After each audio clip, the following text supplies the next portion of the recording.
Time to bring the 02 Honda Rubicon 500 in the shop again. But first, let's double check our original repair.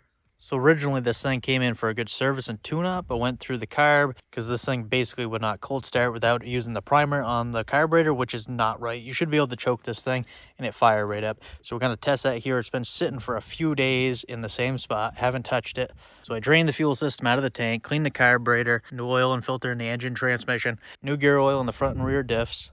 Let's see how she starts. It's in neutral. This thing's got 7,000 miles on it. Choke. Beautiful. Just like I shut it off. And this thing's literally been sitting here for, I don't know, probably 5 days, I think. Beautiful. You know, it's not super cold out, but that was definitely a cold start because it's been sitting so long. So I'll go ahead and let this thing warm up for a few minutes before I bring it in the shop. Today, what we're doing is brakes, bushings, and a wheel bearing. All right, let's get to it.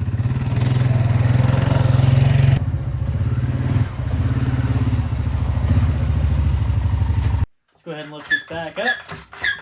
So as we found out from the last video, the wheel bearings are shot on this. Also have a bad upper A-arm bushing. On this side, the upper A-arm bushing is gone too. Wheel bearing's good on this side though. Brakes are locked right up on this side, so she's pulling pretty bad. I got the rear brakes working good on this. They're not sticking anymore. By the foot anyways. However, this cable is a little sticky. So we're gonna go ahead and replace that too. We got our new brake cable, wheel bearing and seals, brake shoes with springs, all 4 new wheel cylinders. With front and rear drum brakes on these older Hondas, it can be a chore to keep them working properly. We're gonna start off with the easiest thing to fix right now, the rear brake cable. Just gotta remove this handguard, which are usually not on there. These are aftermarket Moose handguards. So what we're gonna do is go ahead and loosen up this wing nut in the back here. Go ahead and get that off. Now we're gonna wanna pull this out. Remove our spring. Move our barrel nut. That pulls right out of there. Now this can pull right out, slide out. Just as easy as that. Now we have to sneak it through. Go ahead and pull the seat off of this. And I'll pull the side cover off, which is just a bunch of these plastic push pins. Now we gotta open this up. Go ahead and remove this.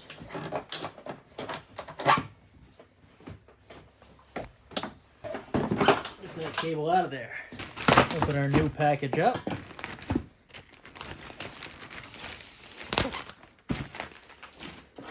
Now let's just compare the difference. You can see this new one, super easy to push in and out, no effort at all.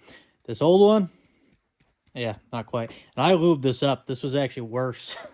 I can move it now, but it's so sticky that it's causing some issues. Now we can go ahead and feed this new one in here. Keep feeding her through. Go ahead and pull this back in here. Before we tighten anything up in the back, we want to make sure we hook this cable up on the handlebar.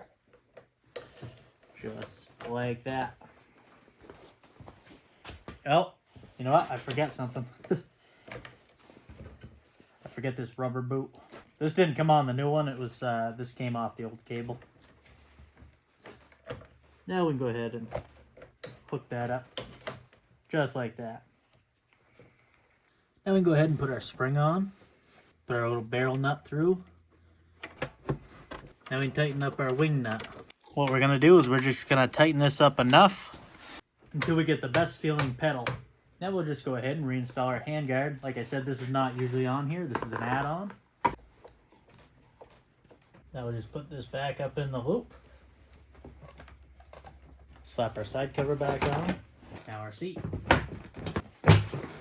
Now we can go ahead and remove this wheel.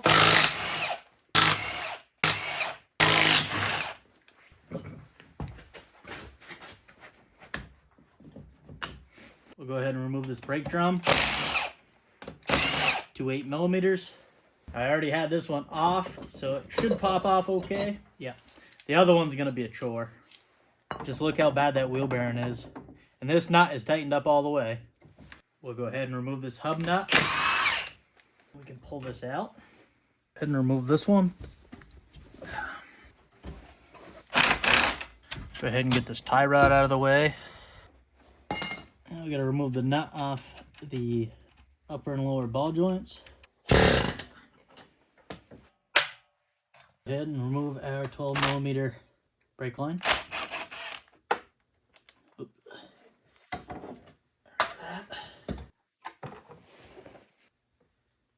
Now we want to separate this knuckle.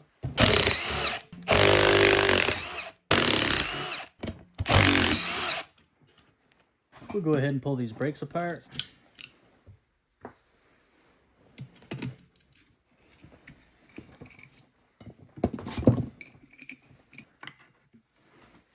Go ahead and pull this brake line off.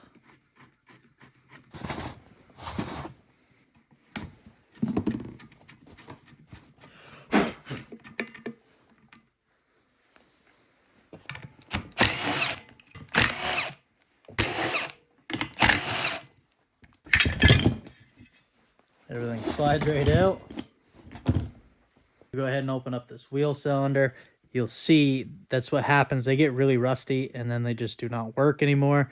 These are the adjusters that you need to be able to adjust as the brake shoe wears, and these things are rusted. Usually I can get these back. It's a matter of, you can replace seals on here, but I tried to remove this. This one did not want to come out. All right, get this cover off. Look how rusty and muddy and grimy that is in there. That's a pretty rough bearing, just falls apart. I'm gonna go ahead and pull this clip out. Just like so. We want to grab it immediately in case it goes flying. I'm just gonna pull all these balls out right now. All right, we'll go ahead and give her a little lube.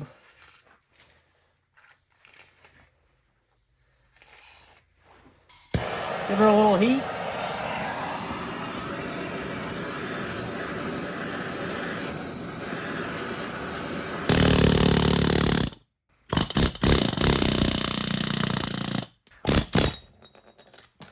Just like that. Now we're going to take our new wheel bearing.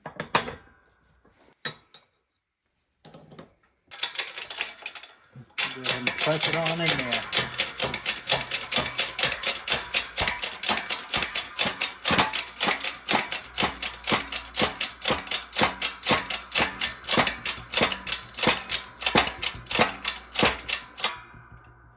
Just like that.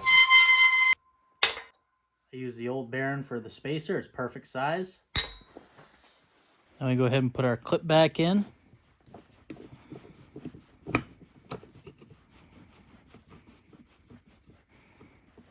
Beautiful. Now we can throw our new seals on.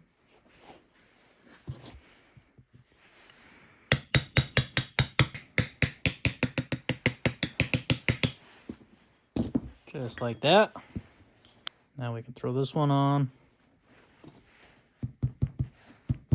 Go around the outside. Good to go there. We'll go ahead and clean this up. Get her cleaned up pretty good. We can go ahead and reinstall it. You can see the bolts had Loctite before. We're going to go ahead and put some on too.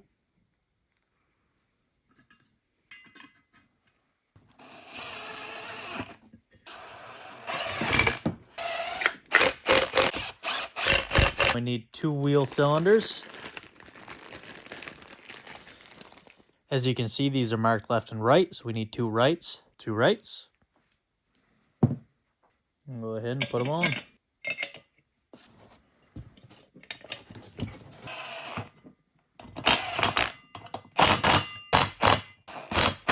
We can go ahead and remove our little plastic caps. Our brake line will go back on.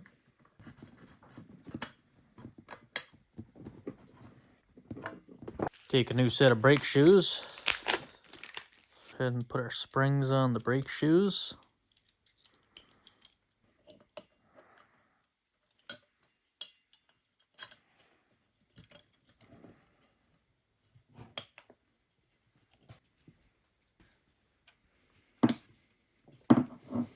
Now we can go throw this back on the machine. Go ahead and get this back on there.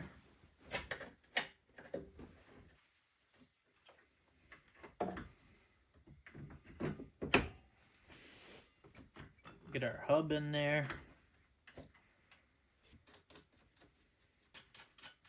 Oh yeah, almost forgot about this. We need to remove this A-arm.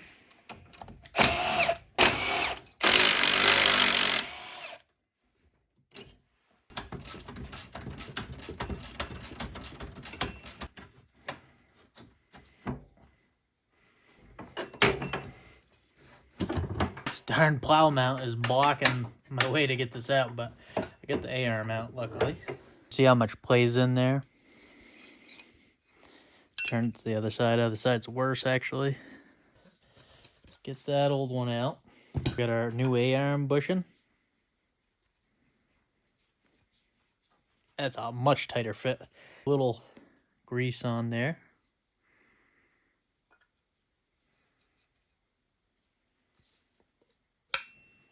Now we can throw our new caps on. And throw this A-arm back on.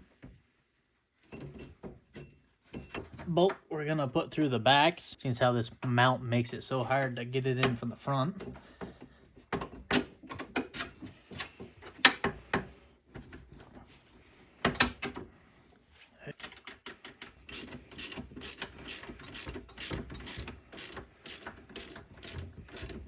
As you can see, there's no side-to-side plate anymore. That's great. Go ahead and hook up our shock.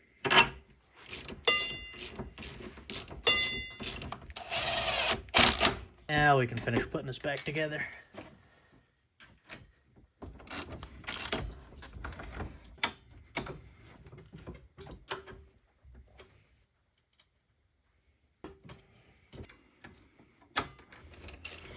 Go ahead and hook this brake line back up. Now we'll go ahead and torque this to 58 foot-pounds. As you can see, there's no play in that now. Now we gotta go ahead and install our brake drum.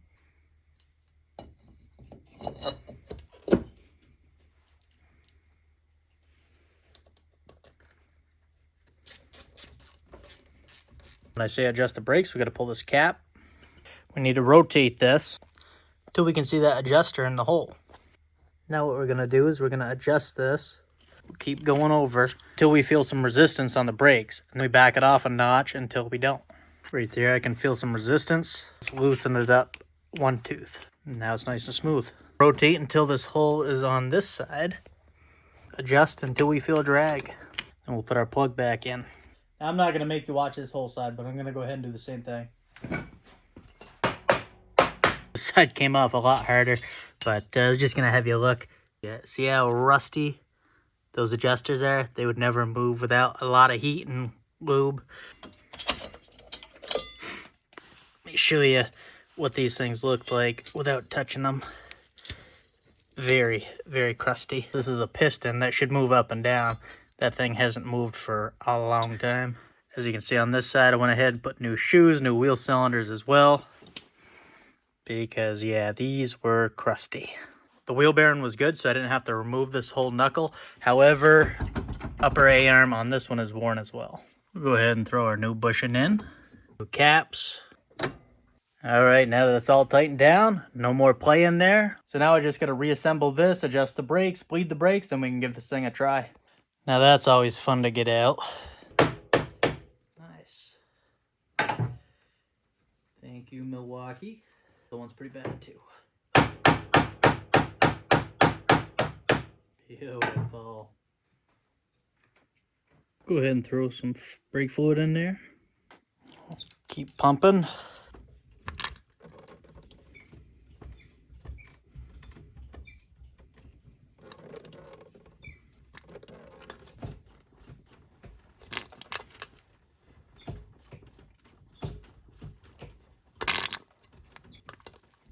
We got a nice feel to our pedal. Beautiful. Let's get some wheels on this and try her out.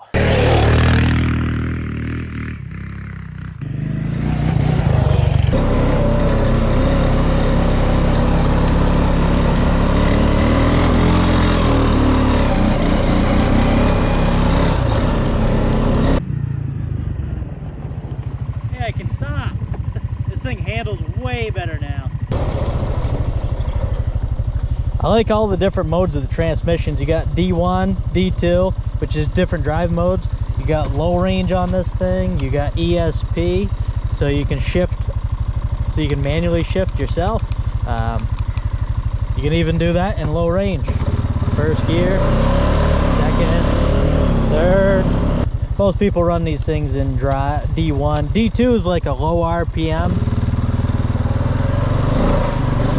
You can hear it upshifting early, whereas D1's made for more performance.